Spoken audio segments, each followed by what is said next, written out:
Bismillah. Assalamualaikum warahmatullahi wabarakatuh. Bismillahirrahmanirrahim. Alhamdulillahirabbil alamin. Assalatu wassalamu ala asyrafil anbiya'i wal mursalin Sayyidina wa maulana Muhammadin wa ala alihi wa ashabihi ajma'in. Amma ba'du. Bismillah. Mari kita lanjutkan ngaji filsafat kita. Mungkin ada yang tanya, Pak, belajar Islam kok dari Soekarno itu loh, dapat apa kita? Ya kan? Loh, jangan salah. Kadang-kadang orang dapat hidayah itu tidak selalu dari kiai, dari ulama loh. Dari yang jelek-jelek kita dapat ilmu, dapat hidayah. Kemarin mungkin lihat kasus apa gitu, koruptor. Dari koruptor kamu dapat hidayah, alhamdulillah. Ternyata ada pelajaran dari para koruptor. Mungkin biar saya tidak korupsi. Begitu ya jeleknya korupsi itu. Kan harus ngerti. Dari koruptor aja kita bisa ngambil pelajaran. Apalagi dari seorang Soekarno yang punya gagasan-gagasan khas tentang Islam. Jadi ya apa-apa itu kan tinggal frame-nya. Mengkaji apapun itu pahami frame-nya. Orang melihat Soekarno yang muncul di kepalanya apa? Ada yang tentang keberpihakannya pada rakyat kecil, ada yang tentang Pancasilanya, ada yang tentang istri-istrinya. Ya biasa, itu kan frame namanya. Kayak kamu lihat Jokowi, tergantung frame yang di kepalamu kayak gimana. Ada yang mungkin fokus pada, loh Pak Jokowi kok kurus sekali, terus didoakan biar tidak kurus. Ada yang pada apanya lagi, itu namanya frame. Setiap orang berpikir memahami sesuatu ya dengan frame-nya sendiri-sendiri. Itu nanti yang oleh Derrida kita disuruh mendekonstruksi. Kenapa? Biar tidak terjebak pada satu frame. Soekarno yang istrinya banyak itu hanya satu angle, satu frame. Di frame yang lain dia luar biasa, di frame yang lain dia original, di frame yang lain dia khusus. Bahkan di kalangan mistik tertentu, Soekarno itu juga luar biasa. Itu namanya frame-frame, tergantung siapa yang baca. Biar kamu tidak kaku cara berpikirnya, siaplah untuk mendekonstruksi terus. Sadarilah bahwa kalau pikiranku semacam ini hanya satu frame. Orang lain mungkin punya frame yang berbeda. Biar wawasanku luas, frameku ini jangan dipatok kaku. Kita berusaha juga paham frame-nya orang lain. Hari ini orang itu selalu membanggakan frame-nya dan menganggap jelek frame-nya orang lain. Itu yang sering jadi sumber tawuran. Maka ayo kita perkaya wawasan keilmuan kita terus-menerus, sehingga kita punya banyak alternatif frame. Kalau orang alternatif frame-nya banyak, ya tidak gampang marah. Kalau ada yang ngomong, alah ngapain belajar Soekarno, wong Soekarno itu bla bla bla bla. Loh, itu kan salah satu frame untuk lihat Soekarno. Dari frame ini dia tidak begitu, dari frame yang lain dia tidak begitu. Nah, itu gunanya. Makanya Socrates bilang semakin orang ilmunya tambah, semakin pasti dia bijaksana. Karena dia bisa paham, oh ada banyak alternatif frame untuk membaca sesuatu. Oke, itu pengantarnya. Kita sekarang masuk ke materinya Soekarno. Saya nggak perlu mengantar dengan riwayatnya ya, sudah hafal dari A sampai Z. Saya sudah bolak-balik ngomong. Langsung kita to the point. Kita lihat gagasan-gagasannya Soekarno tentang Islam. Gagasannya ini unik. Nanti akan kita sadari bahwa sebelum lahir tokoh-tokoh pembaharu Islam, sampai hari ini ada istilah Islam aktual, Islam kontekstual, Islam progresif, bahkan Islam liberal. Gagasan-gagasan itu sejak awal sudah dirintis oleh Soekarno. Dia punya sudut pandang yang unik tentang Islam. Nanti kita lihat. Bismillah. Nah, itu Soekarno juga ikut bismillah, mengamini. Oke, saya buka dengan itu. Bagi Soekarno, orang Indonesia, apalagi generasi muda, butuh kualifikasi itu. Wise in judgment, original in thought, resolute in action. Bijaksana dalam menilai, memutuskan, orisinal dalam pikiran. Orang yang pikirannya orisinal pasti kreatif. Kemudian resolute, di situ terjemahan itu kan pidatonya tulisannya Soekarno, tegas dan tangkas. Resolut itu ya resolusi. Resolusi itu solusi yang jadi ada jalan keluar baru. Jadi kreatif dan solutif kalau bahasa orang hari ini. Jadi kita harus bijaksana. Saya bilang tadi untuk bijaksana butuh wawasan yang luas. Jadi meskipun nggak diperintah nyari ilmu, orang disuruh bijaksana itu otomatis butuh bekal ilmu. Terus harus kreatif, original. Jangan copy paste. Bikin makalah 10 halaman yang original cuma pendahuluan sama penutup. Tengahnya ngutip, kabeh ndak original. Mesti orang males baca, wong wis tahu mesti kan ndak ada yang baru. Buku pun kalau ndak original ya mesti ndak bisa booming. Orang sudah banyak yang tahu isinya. Jadi original info dan resolute itu ya kita harus jadi bagian dari problem solver, jangan jadi bagian dari masalah. Paling tidak kita ndak usah nyumbang masalah, syukur-syukur bisa nyumbang solusi, kan itu. Hari ini banyak yang sudah nambah masalah, ndak bisa nyari solusi. Gaweane yang sudah toto terus diosak-asik dan tidak melahirkan alternatif yang baru. Itu ndak resolute in action.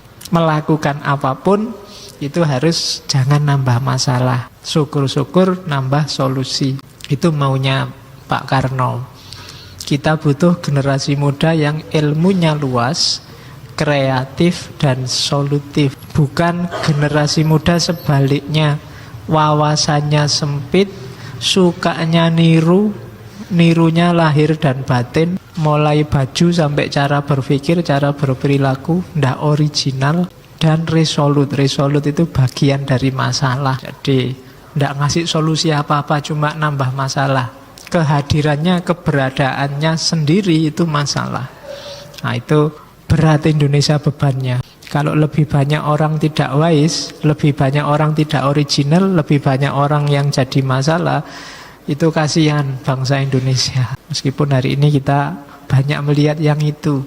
Ya paling tidak yang di masjid ini jangan jadi sumber masalah, itu aja sudah alhamdulillah.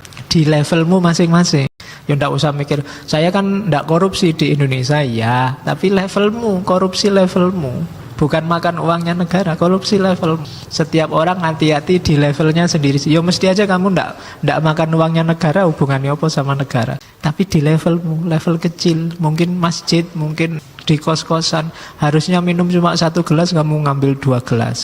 Yang lain nggak kebagian misalnya. Itu kan banyak kan di Indonesia, orang levelnya Indonesia juga begitu. Harusnya gajinya sekian, dia minta didobel, mentang-mentang dia yang ngatur urusan gaji misalnya. Nah itu banyak orang tipe-tipe ini di Indonesia. Terus tidak original. Orang yang punya 3 karakter itu adalah orang yang punya jiwa yang berani think and rethink. Berani mikir dan mikir ulang. Maksudnya apa? Tidak kaku. Banyak orang berani mikir tapi tidak berani rethink, tidak berani berpikir ulang. Kalau sudah punya pendapat, tidak iso dibantah, kudu bener. Itu tidak berani rethink. Enggak, Pak, mbok dipikir ulang, apa iya sih? Tidak bisa ini, harga mati sudah pasti bener, dead price. Harga mati kan bahasa Inggrisnya dead price. Banyak kan yang begitu, tidak iso ditawar, kudu ngunu. Tidak berani rethink, berani shape and reshape. Berani membangun, membentuk, tapi juga berani membangun ulang. Keliru ya dibaleni. Tidak masalah kok, manusia itu kadang juga keliru, kadang juga khilaf. Tidak harus mesti benar kok. Kalau ambil kebijakan kok keliru, ya direvisi, dievaluasi. Berani shape and reshape. Jadi berani membentuk ulang. Kalau dipikir-pikir ngaji ini tidak efektif, eman-eman ya kita tiap malam Kemis menghabiskan dana berapa untuk bikin kalian kopi sama teh ini, emang toh mendengarkan di YouTube sama itu sama aja toh, sudahlah nggak usah gini, saya tak ngomong dari kamar aja. Tuh, itu reshape namanya. Ganti ya Pak, sudahlah Pak, daripada capek-capek Bapak dari kamar aja ngomongnya. Cuma ndak enak mungkin ya ngomong-ngomong dewe, guyu-guyu dewe di kamar. Itu namanya berani. Ndak selalu yang sudah kita anggap benar selama ini selalu benar terus. Wong realitas itu berubah. Berani make and remake. Berani bikin, berani juga mengevaluasi kalau keliru dibikin ulang. Itu kita butuh generasi semacam ini hari ini. Orang yang mau mikir banyak hari ini, tapi mau berpikir ulang jarang. Pokoknya kalau sudah merasa ketemu kebenaran, tidak bisa dibelokkan. Maka orang yang punya 3 kualifikasi tadi dan punya jiwa think and rethink, shape and reshape, dan make and remake, itulah jiwa yang berani terjun ke dalam lautan bergelora untuk menyelam, mencari mutiara. Itu keahliannya Pak Karno kalau bikin retorika-retorika semacam. Jadi sebelum masuk ke gagasan Pak Karno tentang Islam, ada baiknya kita ingat visinya Soekarno ini. Bagi saya ini sangat filosofis. Itu bisa kamu dekati dengan semua perspektif keilmuanmu hari ini. Wise in judgment, original in thought, dan resolute in action. Oke, bismillah. Sekarang kita lihat dasar-dasar pengetahuan Islamnya Pak Soekarno. Yang jelas Soekarno punya wawasan keislaman yang luas, secara umum harus dikatakan otodidak. Baca buku, surat menyurat, ngajak diskusi. Jadi itu dia cerita sendiri itu di Muktamar Muhammadiyah. Kalau Pak Karno mengafiliasikan diri dengan Muhammadiyah. Ibu meskipun beragama Islam, asalnya awalnya bukan Islam, karena orang Bali. Bapak meskipun Islam, ya beliau beragama, kalau boleh dinamakan agama, agamanya aslinya teosofi. Orang teosofi itu biasanya ya punya agama tertentu, tapi fokusnya pada hal-hal yang sifatnya universal, perennial, spiritual. Nanti ada alirannya sendiri khusus, tapi gaya berpikirnya biasanya itu pada aspek-aspek perennial, universal, spiritual dari agama. Kapan-kapan kita ngomong itu, termasuk yang Indonesia terkenal teosofi, misalnya kakaknya ibu kita Kartini, Raden Sosro Kartono. Itu beliau termasuk teosofi. Nanti banyak tokoh-tokoh Indonesia tertentu yang alirannya teosofi. Bagi yang fikih minded, syariah minded, biasanya teosofi ini dianggap sesat. Sesatnya di mana? Kapan-kapan kita ngomong. Sebelum kita paham, jangan ngomong dulu. Itu pesan saya itu. Hari ini tuh banyak kita ndak paham tapi ngomongnya oke. Ada berita dikit aja yang ndak cocok sama kita, itu komentarnya mesti bawahnya. Entah ngerti, entah ndak ngerti. Oke, hari ini kita terlalu banyak ngomong, jarang mendengarkan. Makanya khusus untuk malam Kamis cukup kalian mendengarkan saja. Sudah seminggu ngomong, sekarang mendengarkan.